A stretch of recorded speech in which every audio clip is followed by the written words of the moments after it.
Ay, ay, ay. Sí, me como semana. Que se me jaló. Ok, muy bien. Vamos a hacer una cosita. Si pueden mover la cámara un poquitito hacia acá. Al otro lado. Un poquito más. Ahí está, perfecto. Ok, súper.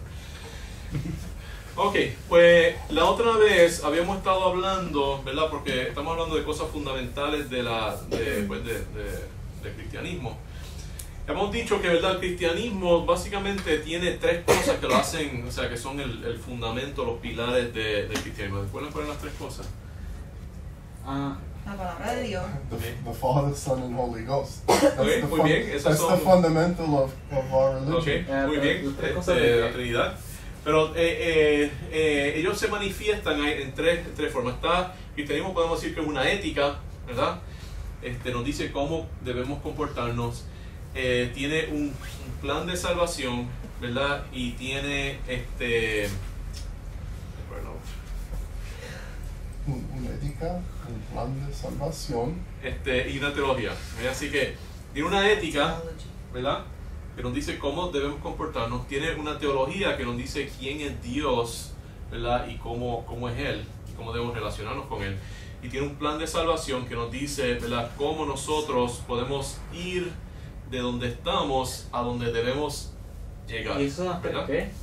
Tres pilares de la religión cristiana. No serían como la ética también no entendería cómo comportarme y cómo ser. Sí, la ética, o sea, cómo comportarnos, cómo vivir, principios de la vida, principios de cómo ser exitoso, el propósito de la vida, todas esas cosas. Permiso. Ajá. Está una canción, and it was called They Will Know We Are Christians by Our Love. Right. Se necesita que yo te diga a ti o al mundo que yo soy cristiano, that I'm not doing a good job of it. They should just see by the way Right. that you act. They say, I can see there's something different about that guy. He, Exactly. yeah. I'm not talking Yeah. for me, because unfortunately we try. That's why I come on Sunday. But That's why we people all should try. be able to look at you and say, I know that guy is a Christian.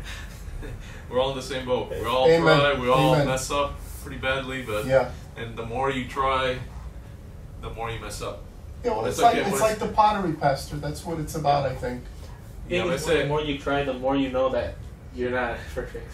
ya no, entonces la cosa es que, por ejemplo, Pedro, ¿verdad? Pedro negó a Jesucristo porque él fue el único que lo siguió. Entonces, muchas veces los mejores cirujanos tienen las peores complicaciones porque le tiran a hacer casos más difíciles.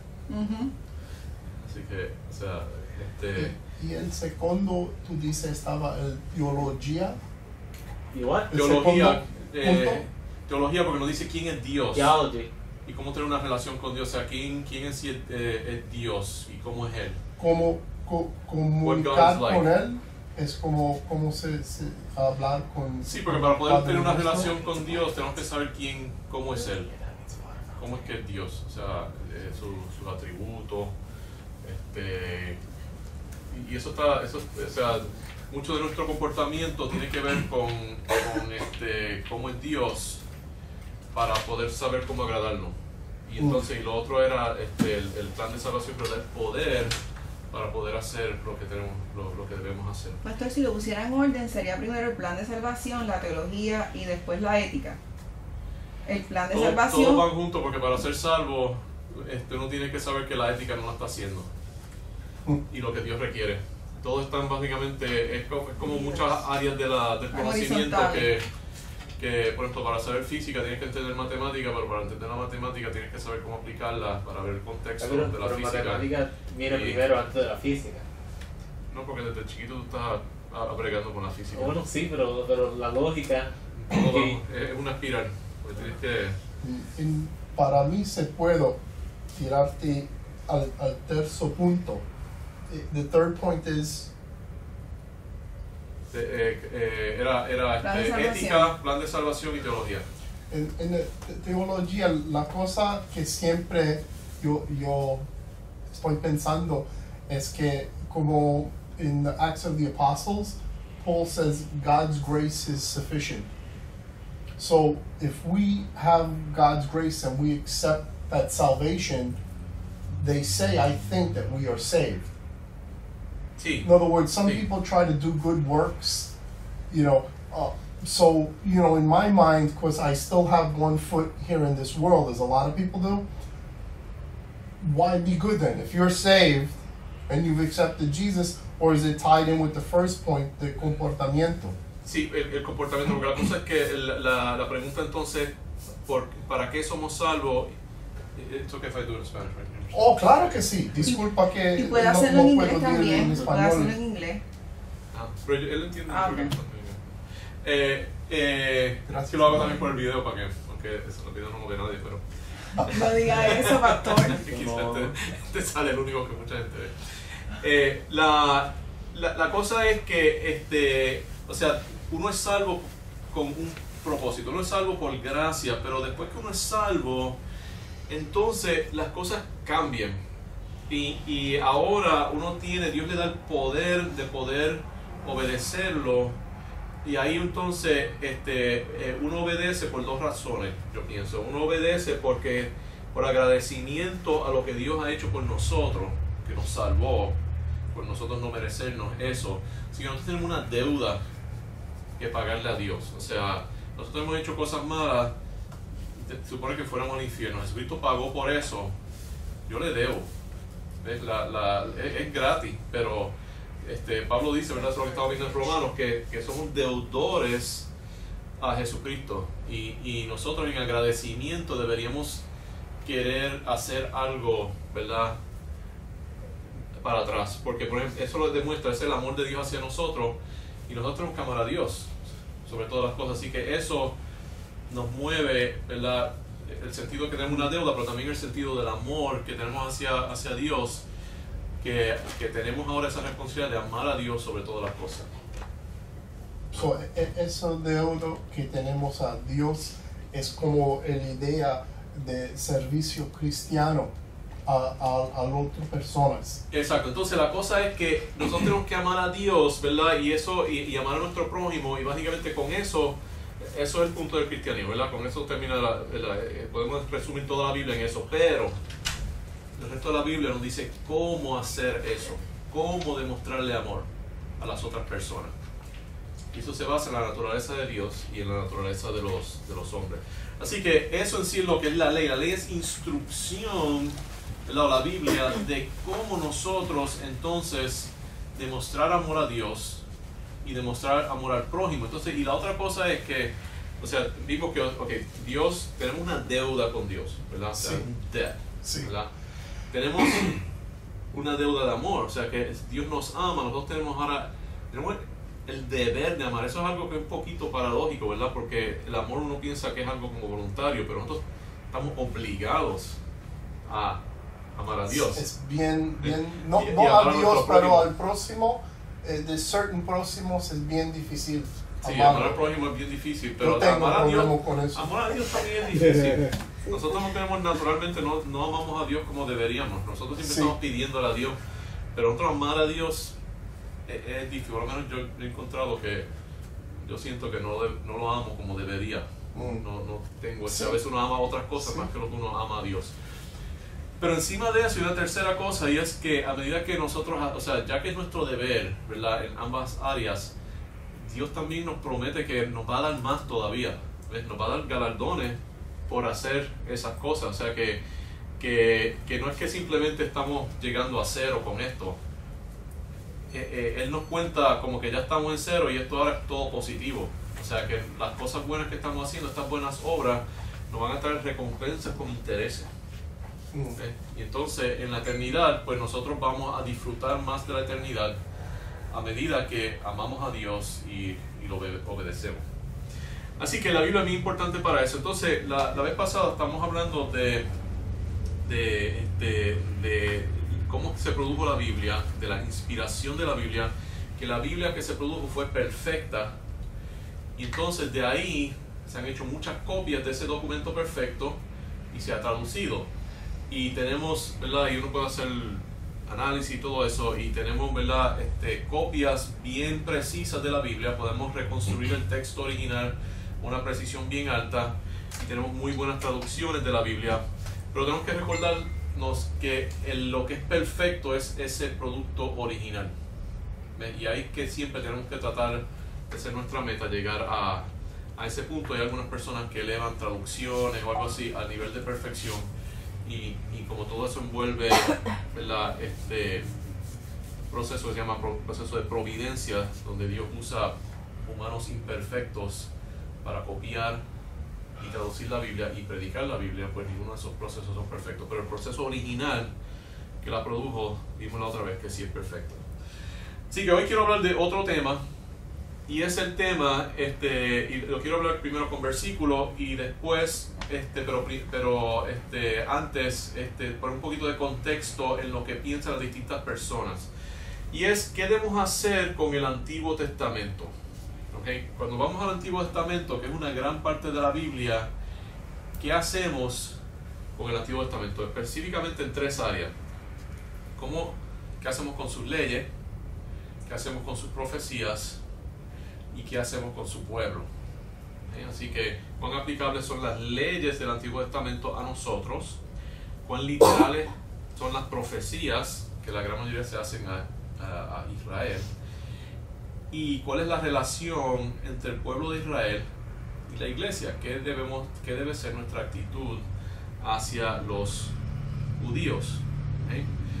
Y vamos a hablar primero, ¿verdad?, de 2 distintas maneras de ver esto, pero después quiero enfocarme en la primera pregunta, que es cuán aplicable es su ley, porque en cuanto hay muchas cosas de las prácticas que nosotros, ¿verdad?, en las cuales necesitamos instrucción, que muchas de esas cosas están en el Antiguo Testamento, ¿verdad? Así que, ¿verdad?, en muchas áreas de la vida práctica, tenemos proverbios, ¿verdad?, cosas bien prácticas. Tenemos leyes acerca de, por ejemplo, el matrimonio, acerca de las leyes económicas. ¿Qué hacemos con todas esas leyes, instrucciones del Antiguo Testamento? Ok, así que, pero vamos a orar antes de eso. Pero Padre Celestial, te pido que estés con nosotros en estos estudios, estos pasajes que vamos a ver, y discutir un poco de lo que piensan distintas personas. Pido que sea de provecho para que nosotros podamos, cuando estudiamos el Antiguo Testamento, tener una mejor idea de cómo aplicarlo a nuestras vidas. Bueno, te lo pedimos. Amén. Okay. Así que, básicamente, uno puede enfatizar las diferencias entre el Antiguo y el Nuevo Testamento, o puede tratar de enfatizar sus similaridades, ¿verdad? Hay otro punto de vista, ¿verdad?, que no voy a tocar mucho, que es que básicamente que todo lo que está en el Antiguo Testamento es 100% aplicable, pero eso es otro extremo aún más de eso, de tomarlo más a las similaridades. Así que voy a hablar un poquito de las ideas que tienen distintas personas, y entonces vamos a ver lo que dice en sí la Biblia. Okay. Hay un punto de vista que predomina en las iglesias evangélicas, las iglesias evangélicas no presbiterianas, que se llama el dispensacionalismo. Dispensacionalismo enfatiza las diferencias entre el Nuevo y el Antiguo Testamento. Y básicamente dice que lo que en sí aplica a los cristianos en el Nuevo Testamento.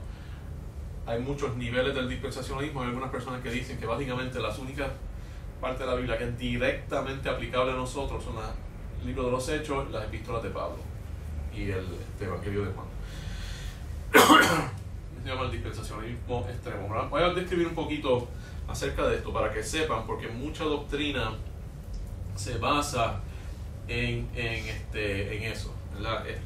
Y para que cuando le prediquen acerca de eso sepan de dónde están viniendo, para que ustedes puedan hacer una evaluación informada. Así que se llama el dispensacionalismo. Hay como 5 puntos. Primero, la cosa más fundamental del dispensacionalismo es que dice que Dios ha obrado con la humanidad en 7 formas distintas durante 7 épocas llamadas dispensaciones, y cada época tiene su propia ley y su propia manera de ser salvo. Y eso se puede llevar, o sea, a más extremos o menos extremos. Y yo lo que dice es que, si uno mira en la Biblia, hay distintas maneras que Dios bregó con las personas. Entonces dicen, primero tenías a Adán y Eva, ¿verdad?, que eran inocentes, perfecto. Después estaba el tiempo después de Adán y Eva, donde aparentemente hacían sacrificio y eso, pero básicamente la gente hacía lo que ellos quisieran. Después estaba el tiempo después de Noé, y ese se llama la primera era la dispensación de inocencia, después la dispensación de conciencia, después estaba lo que llamaban la dispensación del gobierno humano, porque Dios le dijo a Adán, que diga Noé, que le dio el mandato de la pena capital por asesinato, y eso creó los gobiernos humanos. Así que ese tipo de los gobiernos humanos. Uno pone la época de los patriarcas como otra dispensación, y después entonces tenemos la dispensación mosaica, después tenemos la iglesia, después vuelve la dispensación mosaica durante la tribulación, y después tenemos el milenio, y después el estado eterno. ¿Qué significa dispensación?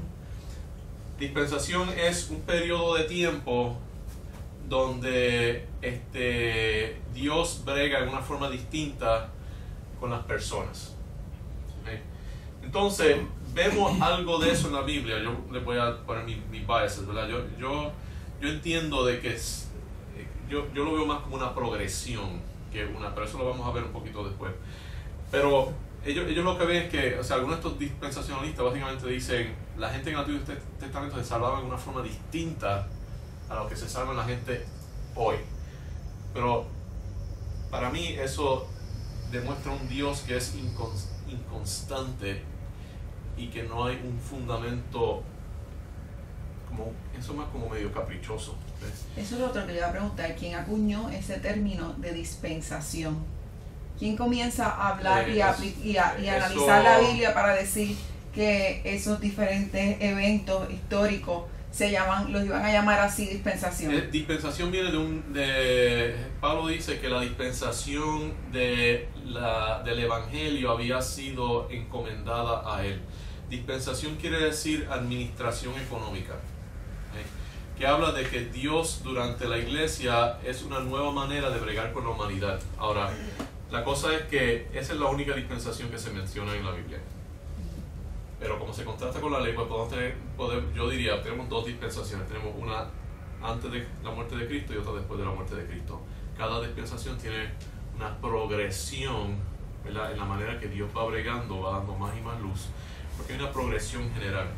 Pero Darby, que fue un sacerdote irlandés que se convirtió al Evangelio, él empezó a lo que llaman las iglesias Plymouth Brethren, y él movió la idea de la dispensación, enfatizó mucho la idea del milenio, y entonces con esa idea del milenio y del rapto de la iglesia, eso entonces hizo que el tiempo donde muchas de las denominaciones estaban haciendo, estaba entrando el liberalismo.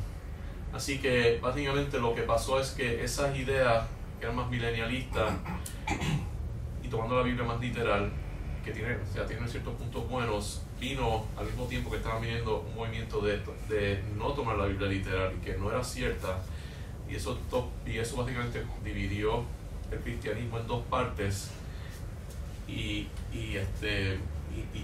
creó un ambiente propicio para la adopción de este punto de vista, porque enfatizaba un poquito más tomar la Biblia un poquito más literal, pero tiene unos problemas porque, por ejemplo, y esto es una contestación a lo que llaman la teología del pacto, que es lo que creían los presbiterianos.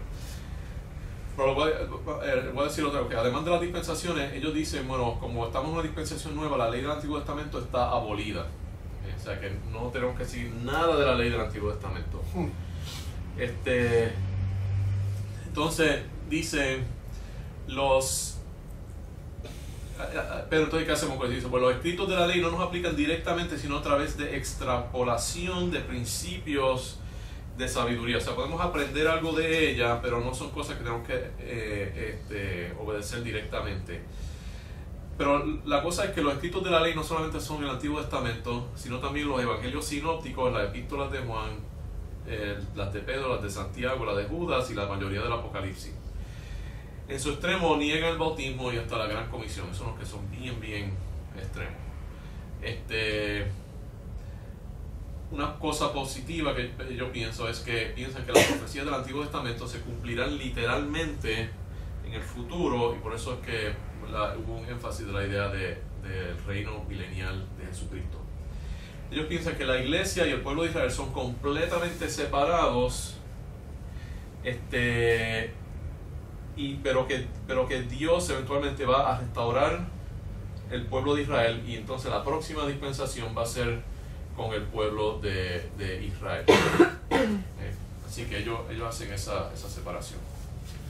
Así que básicamente eso es más o menos el dispensacionalismo. Es básicamente un énfasis en el Nuevo Testamento, en los escritos de Pablo, de los Hechos, el Evangelio de Juan, dan mucha prominencia a eso, y básicamente hacen eso el fundamento para básicamente casi todo lo que nosotros creemos. Pero pastor, Jesucristo no dijo en los evangelios que él ni una T, que no iba a pasar nada de la palabra, que él no vino a abolir la ley, sino que él vino a cumplirla. Por eso eso deja sin dispensacionalista. Efecto el dispensacionalismo. Además que no parecería bíblico, excepto lo que dice que el dispensacionalismo de lo que habla Pablo. Bueno, porque la cosa es que lo que ellos dicen es que Jesús vino a cumplir, y como ya está cumplida, pues entonces, pero lo que pasa es que el asunto ahí, y eso lo que vamos a hacer es, lo tengo aquí, ¿qué quiere decir cumplir? Esa es la gran pregunta. O sea, ellos definen cumplir como abolir. Ya la cumplió y ahora ya se acabó. ¿Pero qué es lo que piensa usted? Entonces eso lo vamos a ver. Okay. Yo voy a entrar en eso porque eso es todo el resto del sermón. Pero quiero poner ese trasfondo porque como primero aquí se predicó eso, y además que eso es lo que creen la gran mayoría de los evangélicos, la gran mayoría de la iglesia bautista, la gran mayoría de las iglesias pentecostales, metodistas, todas esas son dispensacionalistas. Ahora, si uno va a una iglesia presbiteriana, pues entonces ellos creen en otra cosa que se llama la teología del pacto. Ellos tratan de enfatizar las similaridades entre el Antiguo y el Nuevo Testamento, pero entonces para hacer eso también tienen pasan algunas cosas. Entonces la manera que ellos ven la Biblia es que hay dos pactos en la Biblia y dos maneras de ser salvo. Ahora, mucha gente piensa, ¿verdad?, de los dispensacionalistas, piensa que los dos pactos es el Antiguo Testamento y el Nuevo Testamento, pero eso no es como es. Los dos pactos es lo que llaman el pacto de obras que Adán incumplió. Así que hay dos maneras de ser salvos. Nosotros podemos ser salvos cumpliendo completamente 100% toda la ley. ¿Ves? Adán se supone que hiciera eso, pero Adán falló. Nosotros nunca podemos hacer eso, pero Jesucristo sí lo hizo. Así que Jesucristo cumplió el pacto de obras, pero al él hacer eso entonces nos da otro pacto que se llama el pacto de gracia, que envuelve la salvación por fe. Y ellos dicen que todo el resto de la Biblia brega con el pacto de gracia, incluyendo el Antiguo Testamento. Así que ellos no ven un montón de dispensaciones, sino que ellos ven básicamente dos pactos y un desarrollo del pacto de gracia a través del tiempo. Y se va desarrollando con varios mini pactos que van causando más y más revelación de Dios. Entonces ellos dicen que la ley moral todavía aplica a la iglesia, no la ley ceremonial. Y vamos a ver lo que es la ley ceremonial un poquito. La ley ceremonial envuelve la ley dietética, los sacrificios, la fiesta. Y la ley ceremonial, toda esa apunta a Jesucristo. ¿Okay? En eso yo creo que están correctos. Además piensan que las profecías las profecías del Antiguo Testamento, como ellos ven todo esto como una progresión, pues ellos piensan que básicamente cuando vuelva Jesucristo todo se acaba y empezamos la eternidad. Entonces ellos ven las profecías del Antiguo Testamento como teniendo un cumplimiento alegórico o simbólico. ¿Okay?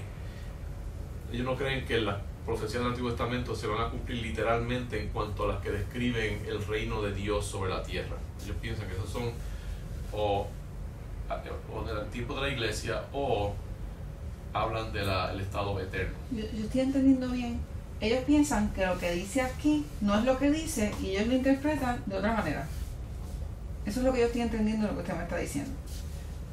Ciertas cosas bien específicas.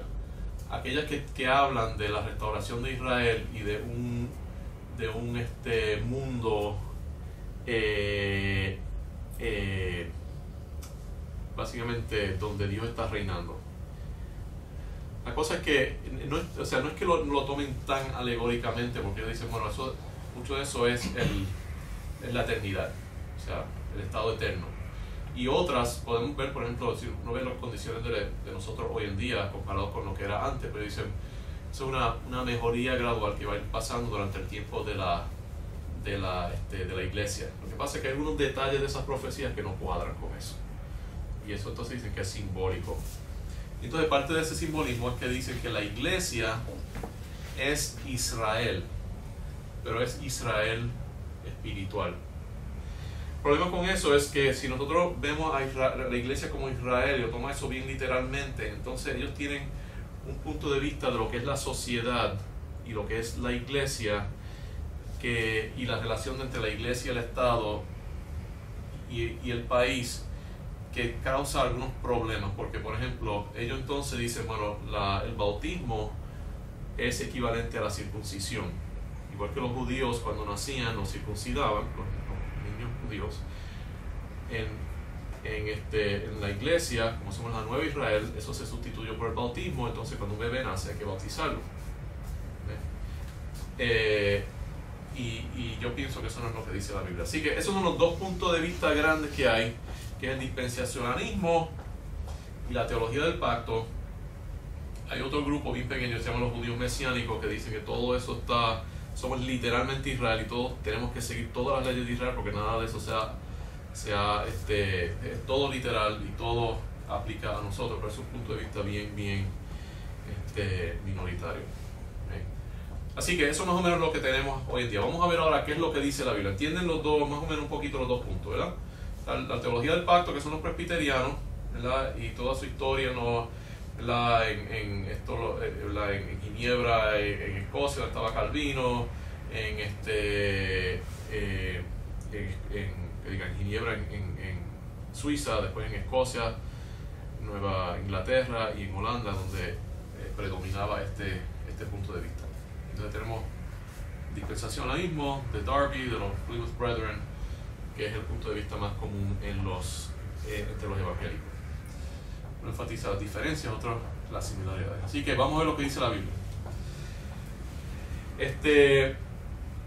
El versículo clave aquí, que habla vamos a hablar de la permanencia de la ley bíblica. Nos vamos a enfocar en la parte de la ley. ¿Qué hacemos con las instrucciones que encontramos en el Antiguo Testamento?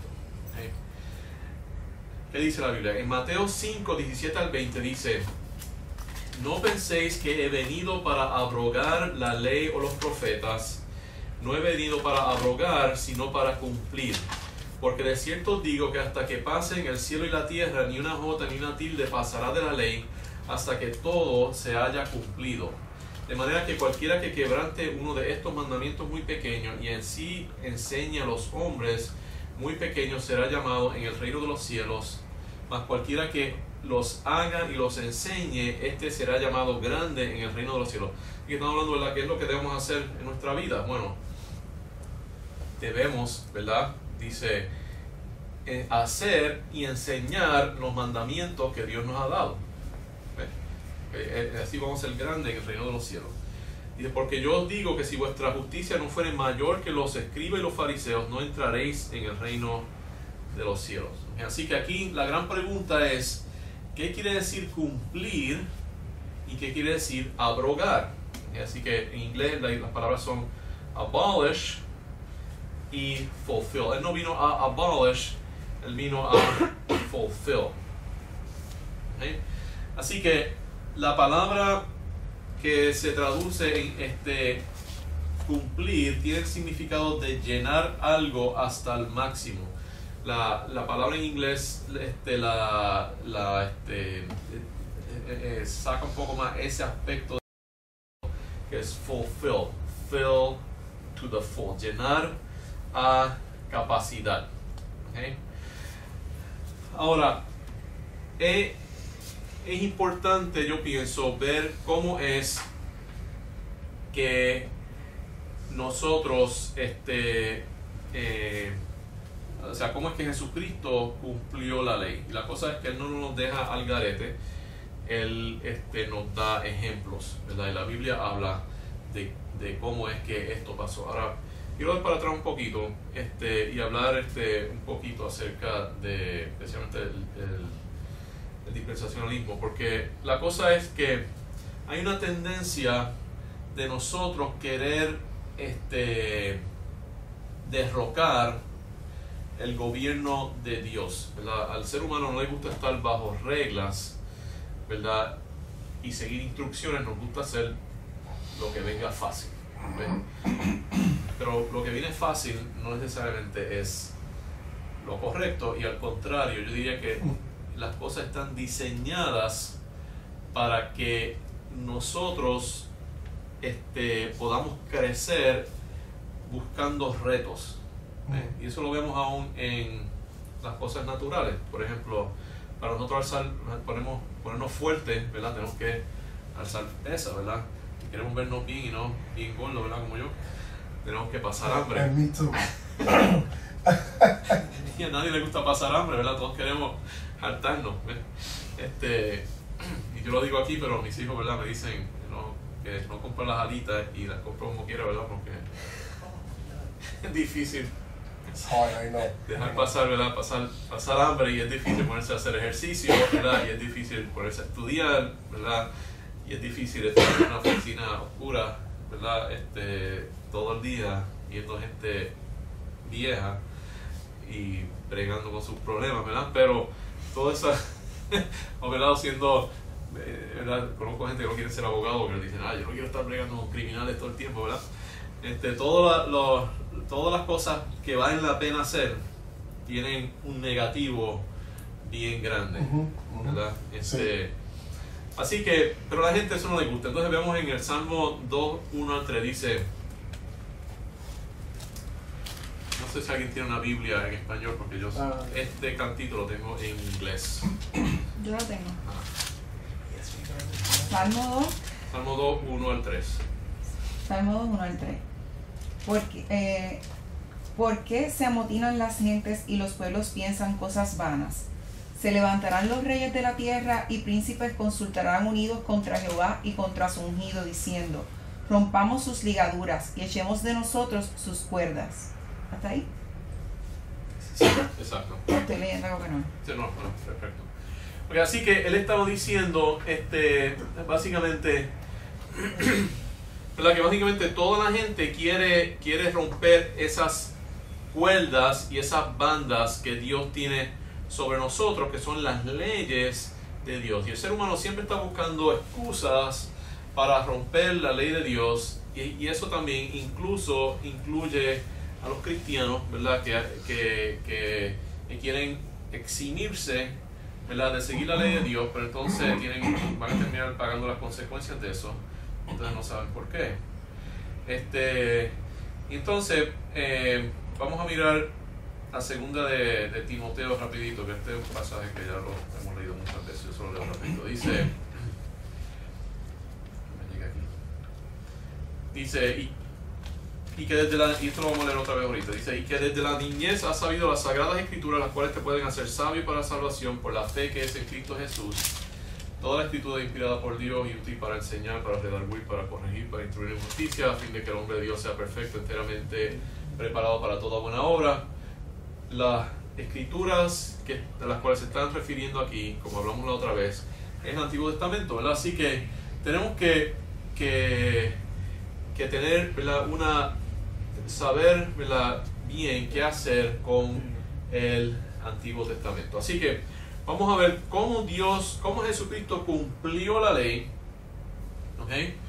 Y vamos a ver qué efecto tiene eso sobre nosotros, ¿ok? Jesucristo cumplió la ley en tres formas. Lo hizo en su vida, en su muerte y en su resurrección. ¿Okay? En su vida, así que podemos tener esas tres maneras como para recordarnos. En su vida, ¿cómo Jesucristo cumplió la ley? No cometiendo pecado. Ok, muy bien. Jesucristo guardó la ley, la obedeció, hizo todos sus preceptos, ¿verdad? Y también la enseñó, ¿verdad? Así que él nunca pecó, él cumplió y guardó y obedeció la ley completamente a perfección en todos sus detalles, ¿verdad? Así que eso es una manera. Pero no desde el punto de vista de los fariseos, porque los fariseos decían que él no cumplía con los sábados. Sí, porque él no cumplió la ley farisaica, pero no todos los judíos tampoco siguen la ley farisaica, porque esa era una secta en particular. Esa ley estaba imperfecta. La ley de The los Pharisees habían hecho interpretaciones de la ley que muchas veces eran formas de sustituir un rito por algo que genuinamente era más importante. Por eso él decía que ellos hacían cosas que eran menos importantes y lo sustituían cosas más importantes. Por ejemplo, una cosa bien, lo voy a decir, yo lo he dicho muchas veces. Más fácil, Se supone like que you los said before. sábados, ¿verdad? Uno descansara y lo dedicara a Dios. Y parte de eso era caminar a limitación en cuanto qué distancia uno podía caminar. Pero uno no tenía que medir cuántas veces uno caminaba en su casa, ¿ves? Porque pero entonces dije, ok, si no hay que hacer eso, si uno está dentro de un enclosure, uno puede caminar todo lo que uno quiera. Pues entonces lo que dijeron, bueno, un enclosure, por ejemplo, si tú vas a Manhattan, hay un enclosure donde ellos tienen un alambre que va por los distintos postes y cubre toda la sección judía. Y está dentro de este alambre. Y eso es un enclosure, pueden caminar todo lo que ellos quieran dentro de ese enclosure, porque están dentro del alambre. ¿Ves? Pues eso es una manera de Torcer el derecho. exacto. Buscar un loophole. ¿Ves? Y esas leyes, pues Jesucristo no las seguía porque eran tergiversaciones de la ley. Pero la ley de Moisés, no loopholes. exacto, la ley de Moisés, Jesús la seguía en unas partes difíciles. ¿Ves? Sí. Así que en su vida él obedeció la ley y él guardó la ley por nosotros. Por eso entonces la rectitud de Jesucristo se aplica a nosotros cuando nosotros somos salvos. Ahora, él cumplió la ley también porque él pagó la condena de la ley, ¿verdad? Así que si yo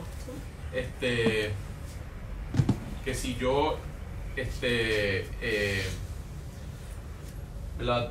Hago algo y hay unas consecuencias, pero otra persona paga esas consecuencias, pues eso me libera de ese aspecto de la ley, ¿verdad? Por ejemplo, si yo hago algo donde, ¿verdad?, le debo dinero a alguien y por eso termino en la cárcel, pues si alguien viene y paga esa deuda por mí, pues entonces ahora yo salgo libre, ¿verdad? Y entonces, como que en cierto sentido, pues la ley no me aplica porque lo que aplica de la ley es las consecuencias, la condena, y Jesucristo ya pagó esas consecuencias. ¿Ves? Así que la ley toma menos peso sobre nosotros porque ya las consecuencias de la ley han sido pagadas, ¿verdad? Y entonces también en la tercera manera es que en su resurrección, y esta es una parte muy importante porque en cierta manera esta es la parte que nos aplica más a nuestra vida.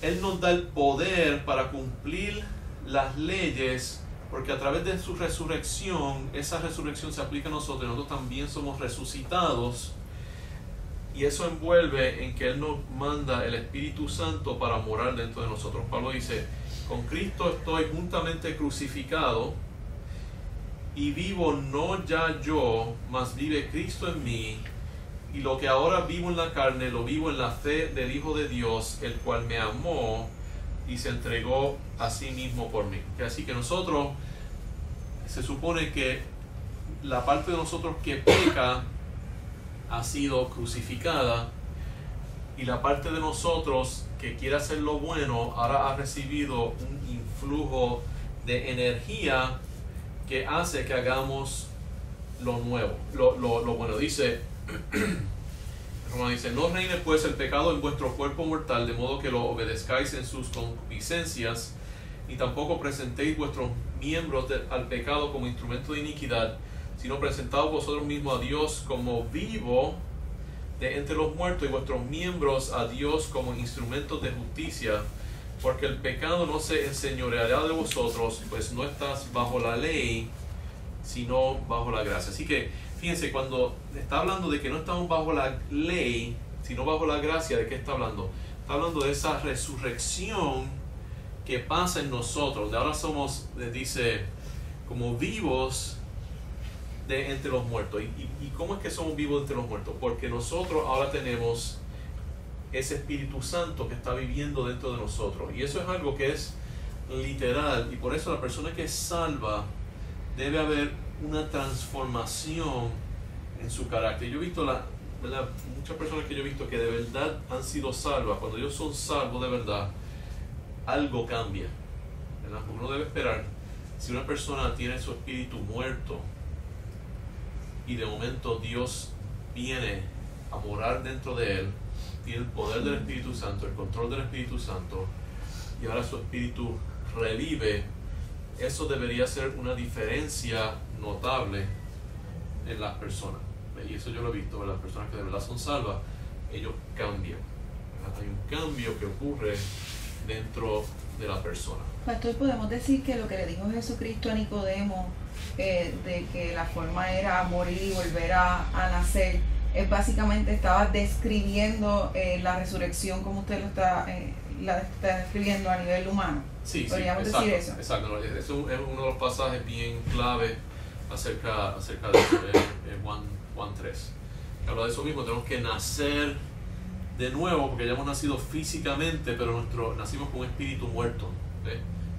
Cuando algo nace muerto, se pudre. ¿Ves? Nacemos muertos, inmediatamente nuestro espíritu empieza a podrir y empezamos a pecar. Eso hay que revivirlo. Necesita una fuente de energía, que es el Espíritu Santo, una fuente de comida, que es la Biblia, y eso revive y cambia y crece, y esa nueva persona, ¿verdad?, empieza a crecer dentro de nosotros, y esa es la persona que va a la eternidad y va, ¿verdad?, ¿cómo se llama? Y vive para siempre, ¿verdad? Así que son las tres formas en que Cristo cumplió la ley. Ahora quiero hablar un poquito, y vamos a continuar esto después. ¿Tienen algunas preguntas acerca de eso? Digamos que Jesucristo cumplió la ley en su vida. Él cumplió la ley en su muerte, ¿verdad? Porque pagó el pecado. En su vida cumplió, obedeció todas esas cosas. Y él pagó, y él también cumplió la ley en que la ley le faltaba algo, ¿verdad? Y era el poder para cumplirla. Pero él hizo sacrificio y eso. Esa la ley sacrificial. Él no tuvo que participar en la ley sacrificial porque él no tenía pecado. Ah, bueno. Así que en esa parte no participó. Right. Es una muy buena pregunta. Pero sus padres hicieron sacrificios por él cuando él nació. Perdón. Hermoso. Sus padres hicieron sacrificios por él, ¿verdad? Pero eran sacrificios, no eran por él, eran por ellos mismos, asociados con el nacimiento de Jesucristo. Ok, entonces eso, al Jesucristo cumplir la ley, eso cambia nuestra relación entonces a la ley. Okay, entonces la gente piensa, bueno, que cuando Jesucristo cumplió la ley, nosotros ahora no tenemos que obedecer la ley del Antiguo Testamento. Pero la cosa es que cuando Jesucristo dijo que Él cumplía la ley, ¿verdad? Él dijo que nosotros tenemos que cumplirla a un nivel más detallado, y entonces nos dio ejemplo, ¿verdad? Él dijo, por ejemplo, ¿dónde está leyendo, pastor? Vamos a Mateo 5. Dice, pero no he venido a cumplir, ¿verdad? O fulfill, llenar la ley. ¿Okay? Entonces dice que nosotros tenemos que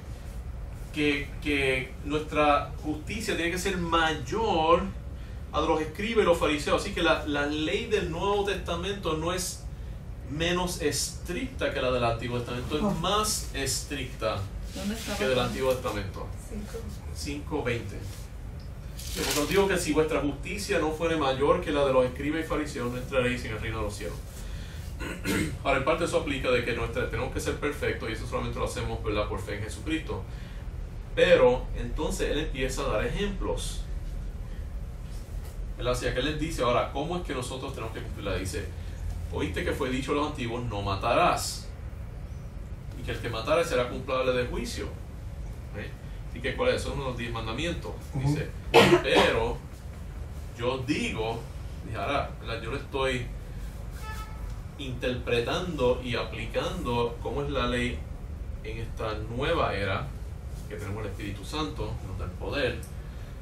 Dice, pero yo digo que cualquiera que se enoje contra su hermano será culpable de juicio, y cualquiera que diga necio a su hermano será culpable ante el concilio, y cualquiera que diga fato quedará expuesto al infierno de fuego. Lo que le está diciendo es que uno no tiene que llegar al punto de matar a alguien, ¿verdad? Con desearlo, con tenerse odio, con darle un buen insulto, ¿verdad? Con enojarse, va menos, el estándar es menos. Exacto. Enojarse. Con enojarse, ¿verdad? Exacto, que ya viene ese odio que está por dentro, ese enojo. Pero no quiere decir que todo enojo está mal, ¿verdad? Igual que no matar, no siempre el matar está mal, ¿verdad? Porque como condena capital o como defensa propia, Sí. está justificado. Y lo mismo la ira, Jesucristo demostró ira, ¿verdad? Cuando sacó la banca internacional, la sacó del templo, que todavía es el problema más grande en el mundo, ¿verdad? La banca internacional. Pues Qué increíble, ¿verdad? Que eso está idéntico de aquel momento, sí, en el templo, y es lo que seguimos viviendo. Igual los fariseos es lo mismo. exacto. Sí. Distinto, que usamos distintas ropas, tenemos diferentes carros, pero básicamente es exactamente lo mismo. Cuando Sí. estaba fundando Estados Unidos, lo que ellos querían evitar por los primeros 2 o 3 presidentes era eso, que vinieran los bancos de Inglaterra, ¿ves? Exacto. Pero eventualmente Y Abraham Lincoln lo sacó por un tiempo. Abraham ¿Sí? Lincoln, creo que ¿cuál fue el que lo logró sacar por un tiempo? Bueno, Fue- Jackson, Fue Jackson. fue. pero Lincoln también, y Kennedy. Kennedy lo Y mataron. ya vieron como los dos lo mataron por eso. Ajá, Que trataron de hacer lo mismo que Jesucristo, y a Jesucristo lo mataron, ajá. sacar la banca internacional. Interesante, es la misma gente. Es lo Es mismo. la misma banca internacional. Ya saben, ¿verdad?, quién estaba haciendo esa banca. Y a Kennedy y a Lincoln los dos lo mataron. Pero ahí él demostró ira, ¿ves? De verdad, o sea, que no es cualquier enojo, es el enojo, ¿verdad?, injustificado. También dice, oíste que fue dicho, no cometerás adulterio, pero yo digo que cualquiera que mira a una mujer para codiciarla ya adulteró con ella en su corazón. Ahora, uno tiene que tener, ¿verdad?, porque la ley es mucho más estricta, pero eso no quiere decir, ¿verdad?, que alguien, ¿verdad?, que adultera en su corazón, o alguien que demuestra ira, ¿verdad?, que es lo mismo que un asesinato, ¿verdad?, que es lo mismo que alguien que haya matado 3 o 4 personas. Si yo me enojo por alguien, ¿verdad?, que ahora yo soy un asesino, ¿ves? No, ¿verdad?, he cometido ese pecado en mi corazón, ¿verdad? No es lo mismo que hacerlo literalmente, pero lo que está diciendo es que esa fuente también es pecado, ¿ves? Y ahora tenemos más medios, tenemos más responsabilidad, tenemos que bregar también con esos pecados, Pastor. ¿verdad?, que son internos. Es como si el estándar de conducta cambia, es más riguroso, pero la penalidad no trata el asunto de la penalidad, porque ese que en el adulterio, en el Antiguo Testamento, Sí. venía acompañado de la penalidad, y aquí es más estricto, pero no No dice pasa nada nada. sobre la penalidad. que Dios te va a perdonar. ¿Ves? Es como si la penalidad hubiese, no me atrevo ni a decir, porque como no lo dice, no me atrevo a decir, pero no trata ese asunto. La pena pues, es más estricto, porque el adulterio antes tenía que físicamente ejecutarlo. Ya en pensamiento, el Señor está diciendo, eso no es lo que yo quiero de ti. O sea, yo quiero que en tu corazón ni en tu mente tú peques. Pero la penalidad, desde el punto de vista de racionalizando humano, pues como que no sé. La penalidad se queda igual. ¿Sé qué digo? Se queda igual, porque la cosa es que o sea, uno dice, bueno, si tú cometes, ¿verdad? Si alguien comete adulterio, pues se la apedreaba a esa persona. Bueno, y si tú cometes adulterio en tu corazón, te van a apedrear en el corazón. O sea, no, porque tienes que confesarlo, es un pecado. Y para tú en comunión con Dios estar, tienes que confesárselo a Él, claro. Tienes que confesárselo a Dios. Claro. O sea que eso no es lo mismo, ¿verdad? Uno cometer adulterio que cometer adulterio en su mente, y no es lo mismo matar, asesinar a alguien que asesinar a alguien en su mente, pero las dos cosas son pecados. Yeah. Y nosotros, ¿verdad? No debemos estar satisfechos con que yo no estoy matando a gente o dándole puño ¿verdad? O cometiendo adulterio. Nos queda más por hacer, ¿verdad? Tenemos que ir limpiando nuestras mentes también y estas actitudes, ¿verdad? Y también, por ejemplo, después habla acerca de los juramentos, el mentir, el ser honesto, ¿verdad? Cuando nosotros no esquivamos en alguna forma o la otra, ¿verdad? Pues aplica la ley a nuestra mente, o sea, la internaliza.